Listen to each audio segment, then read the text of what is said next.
Peace out. Okay. Yay! All right. It's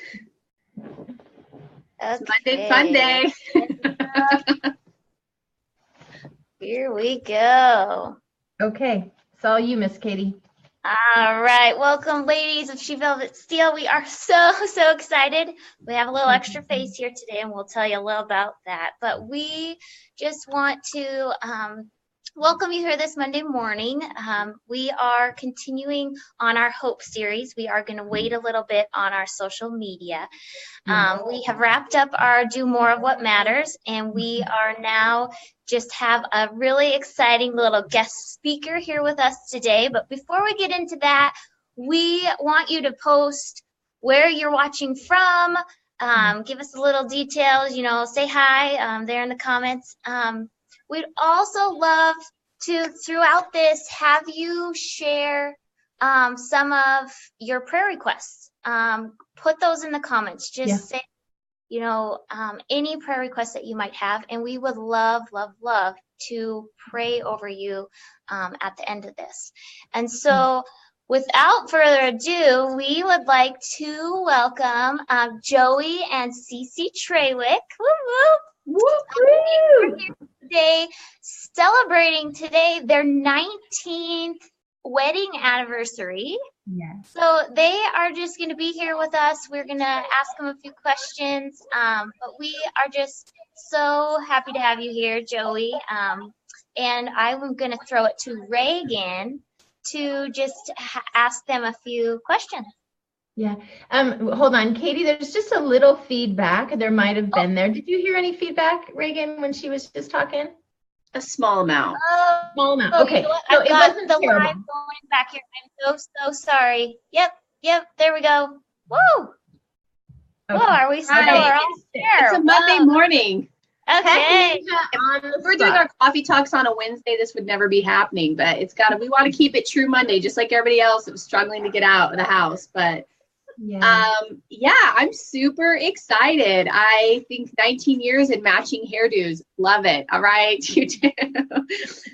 So that being said, trust me, I told my husband, I was like, I feel like we should both shave our heads, G.I. Jane, and He's he'd be always like said G.I. that. Joe. Oh my gosh, G.I. Jane. He used to say that all the time. I'd say, how should I do my hair? And he'd say, G.I. Jane it. I'm not even kidding. I'm telling you, it shows how beautiful you are. Like, I feel like for a woman, like, obviously our hair should be our glory, but I feel like when you can go like hairless, almost, like, that looks amazing. But back to you guys. My rabbit trail. What's a little bit of your background before you met? Yeah, go ahead, Joe. Well, I grew up in Georgia, believe it or not. Ooh. A little town called Tunnel Hill, which is the first tunnel through a hill south of the Mason-Dixon line. And went to church every Sunday morning, Sunday night, and Wednesday. Grew up Southern Baptist. And loving home. Mom and dad both loved each other, loved my sister and I. Yeah. Kind of a picturesque, perfect childhood, and great role models for parents. Yeah. And sort of had some trauma in my high school years, made some bad choices, and at 18 just kind of hit the road, ran from God. Wanted to get away from everything church related, God related. Went as far as I could from Tunnel Hill, Georgia, all the way to Los Angeles, California. You gotta leave the South if you want to get away from God. I'll tell you that, right? That's right. So I went to the pit of despair, Los Angeles. Where I live. Right. That's where I live. Yeah, that's where Reagan's at. My own house. Thank you. Yeah. In Los Angeles County. I lived in West Hollywood, like on Sweetser in West Hollywood, right? I lived a block south of Sunset Boulevard. Yeah. And so it was everything you wanted all the time, as much as you wanted. Yeah. And so that was kind of my childhood in a nutshell prior to meeting Mrs. Treywick. Yeah, so I was raised in a non-Christian home. Wonderful parents that are with Jesus now. Have two sisters and a brother, and I didn't get to meet the Lord and walk with him as an adult until maybe 20 or so. But when I was little, lots of neighbors took me to church. So I was raised in a non-Christian home, but my parents put me into a Catholic school, and I got to hear about the person of Jesus, and I just fell in love with him. And I have that still to this day, that Jesus picture that lots of people like to sort of make fun of because he's got the golden locks, but it meant everything to me because it was a symbol of what I could have in relationship to Jesus. And so I talked to my picture, and really I was just talking to Jesus. And so my childhood was rough, a lot of fighting, a lot of alcohol, but parents that loved me and loved each other, they just didn't have the guidance of the Lord. And let me just say here and now that they both came to the Lord before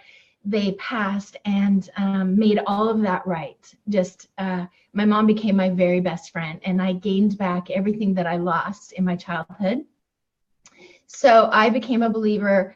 So I met him when I was young. I was the girl taken to church camp. I was taken to Methodist church, Lutheran church. My friend Trisha Larson in the 6th grade, her family would take me to their church. I went to a Calvary Chapel camp, and people played the guitar and sang songs about Jesus, and that was like so exciting. And then I guess the last part of it is a really neat guy in high school. His name was Mike Soretta. He was a really popular baseball player, and we were sort of the popular kids.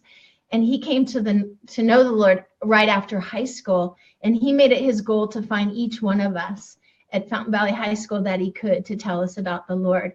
And I pulled up to a stoplight, and I had my head forward because I had yet been through either another breakup or just my life was a wreck. And I rolled down my window because it was manual. And he rolled down, he said, "Will you come with me to church?" And so I went to a little church in Costa Mesa, and I just fell in love with Jesus. And Mike Zaretta was there when I was baptized in the ocean.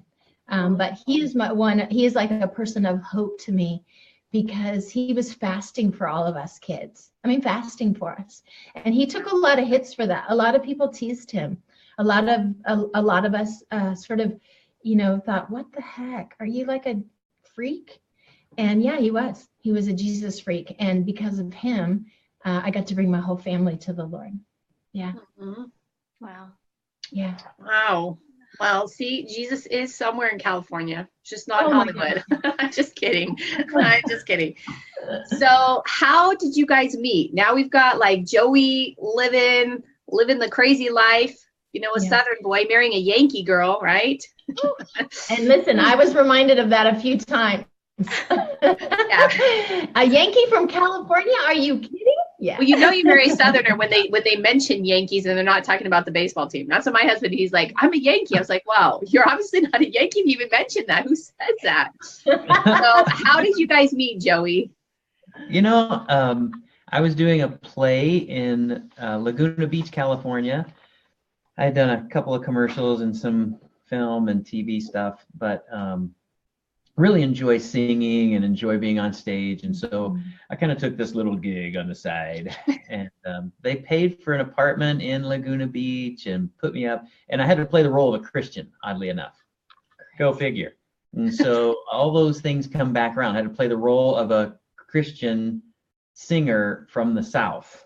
And in Laguna Beach. Right. In Laguna Beach. Life story right now, basically living out your life story. Okay. Isn't that crazy? It was nuts. And so played this role as campy as I could. And one night was walking through the hall backstage and bumped into this really cute girl with a black dress and blonde hair, short blonde hair, kind of looked like Annie Lennox.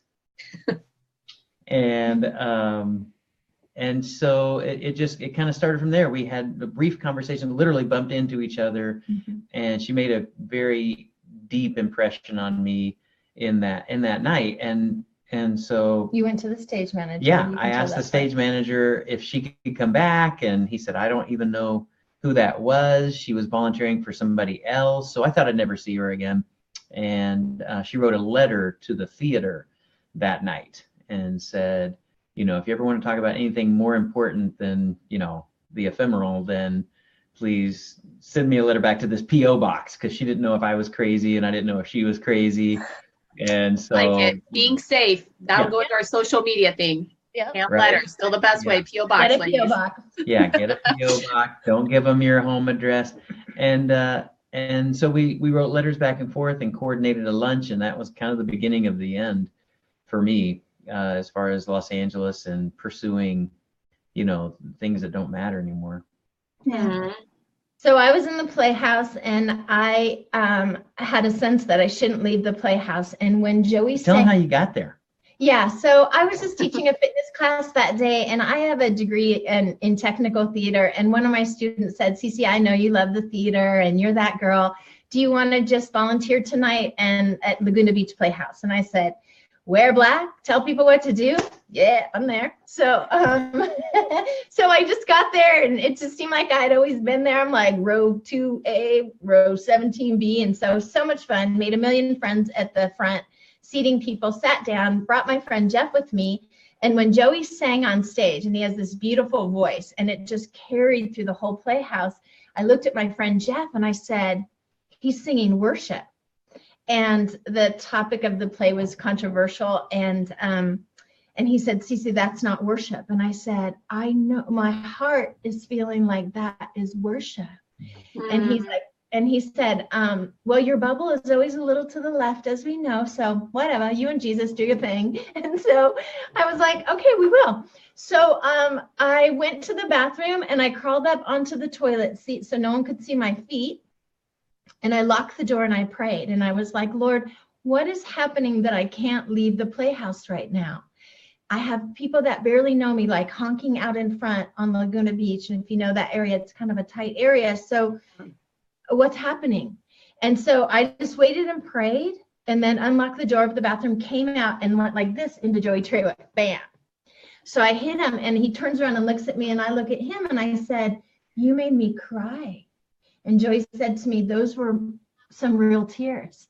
And I said, "Well, I know that this play is a hard play to do. I could hear some of the verses going back and forth, and I know this is a controversial gig, but you did a good job." And he said, "Thanks."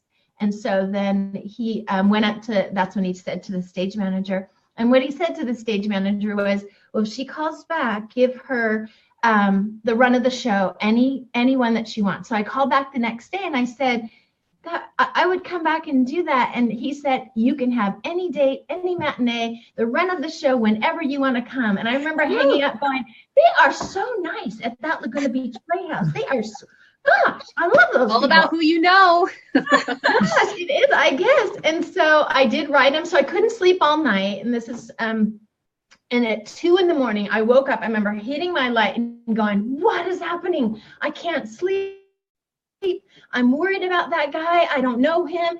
And I did not have an interest in dating him. That is true, true, true. So we still have the letter. I said, "Hi, my name is Cece." And I write him a letter. "I can see from your bio that you're far from home. You're from the South. I know this is a hard play to do. I'm a Christian, and I don't want to date you." That's what I said. "But if you want someone to know in town that's safe and would just meet with you for lunch, I'd be willing to do that." Because I felt like the Lord said to me, "Be his friend." And so I thought, I can do that. And I'm just going to tell him from the start, we're not dating. That didn't work out. So there's way more to this story, because there was a precious person in my life, and I had close people to me that were locked in a Mexican prison. I had just done 7 trips to a Mexican prison and stayed behind bars to help them. People I loved dearly.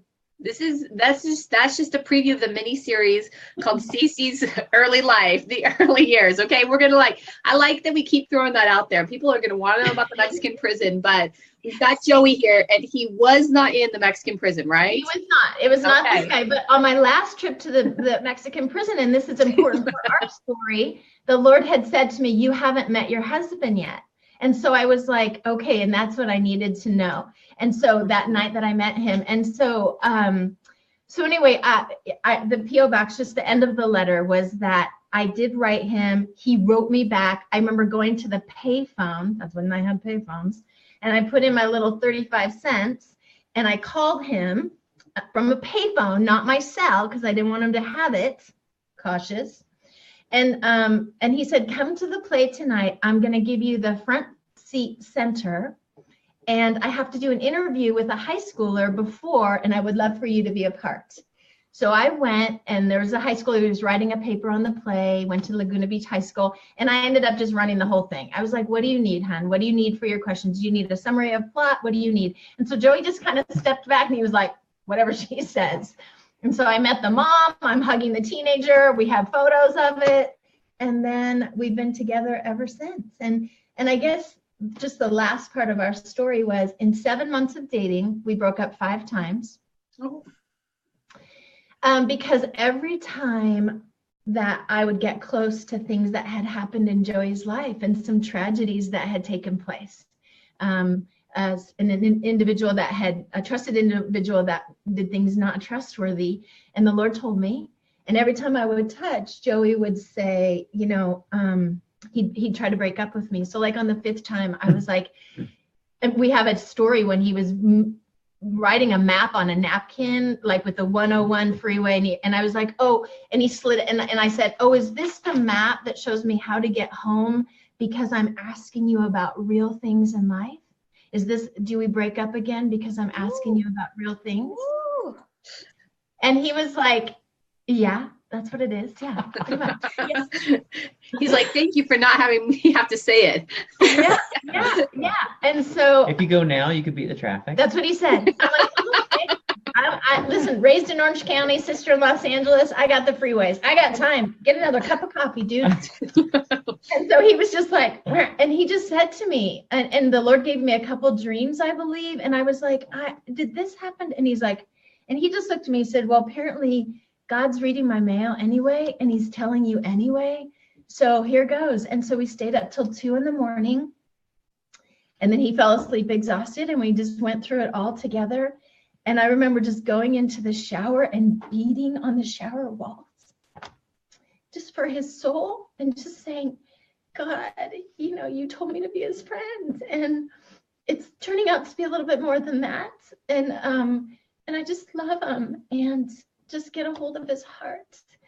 And he did. And so people don't often, you know, they just think, oh, we were both raised in a Christian home, and then we did, you know, we read the book and we did everything right. No, none of that. But we're a story of redemption, and we're a story of hope. And so, you know, the next day, you know, I slept on he gave me his bed that night on Sweetser, and he slept on the couch. And, you know, he just, the next day he said, are you still here? And I said, I am.